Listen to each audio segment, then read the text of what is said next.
Alright, what's up guys? Thanks for stopping by my channel. My name is John, and today I'm going to be doing a 6-month review of the DJI Mavic Pro. A while ago on this channel, I did my initial thoughts on the DJI Mavic, and I've had it for a while. I've shot a lot of footage on it, and I feel I have a better handle on how the camera performs. So I'm going to start off with the things that I really still love about this camera. The reasons that I still highly recommend the thing to anybody I speak to today. So the number one thing I really love about this drone is obviously the form factor. It's really small and super convenient compared to shooting on something like a Phantom 4. It's an awesome drone in a super small package. But since it comes in such a small package, you definitely give up some video quality. It's really challenging to get a good image out of this camera.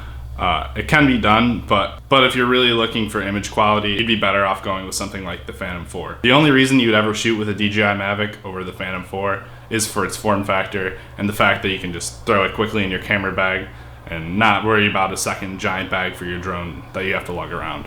For me, since I end up shooting by myself most of the time, this is really crucial, and it allows me to get a drone shot. If I was to shoot on something like a Phantom 4, realistically I'd have to bring a second backpack with me, and I'm already carrying a separate bag for audio and lighting, so it's really tough for me to carry 3 bags. That alone is why I shoot with the DJI Mavic. It's really just a trade-off. Do you want something that you can always bring with you and it's going to be super easy to carry around, or do you want something that's going to be a little bit tougher to bring but is going to give you a much better result in the end? If you're like me, where you're already carrying a bunch of bags, and to bring an entirely different bag on top of your lighting bag, your audio bag, and your camera bag, that really doesn't make sense for me, and I'd rather take a little bit of a hit on the video quality and be able to get a drone shot every time, along with carrying along with me all of my other stuff. Another thing that's really great about this is the battery life. It's a lot smaller battery than on the Phantom 4, but my guess is since it's so much more lightweight and so much smaller, the battery, even though it's a lot smaller,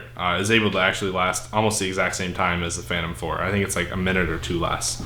But I've had no problem with battery life. I bought just 1 extra battery, and it's been enough for me in pretty much every situation. The drone is more than fast enough, but one thing I will say is that in higher wind conditions, it is tough to fly this thing. Since it's so light, it gets blown around really easily.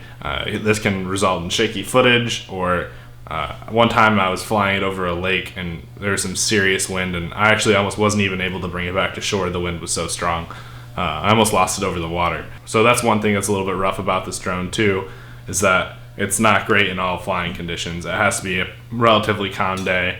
It can handle gusts maybe 15 miles an hour, but anything past that starts to get kind of risky to fly. So those are my thoughts on the drone after 6 months. I love the drone and highly recommend it to anybody else in my situation, more of a run and gun style shooter. If you're somebody who has the crew or has the capability to carry an extra bag with you, I would probably recommend the Phantom 4 over this, because the pricing isn't too far off, and for the little bit extra that you pay, you get a lot better of image quality out of the drone. But yeah, thanks for watching this video.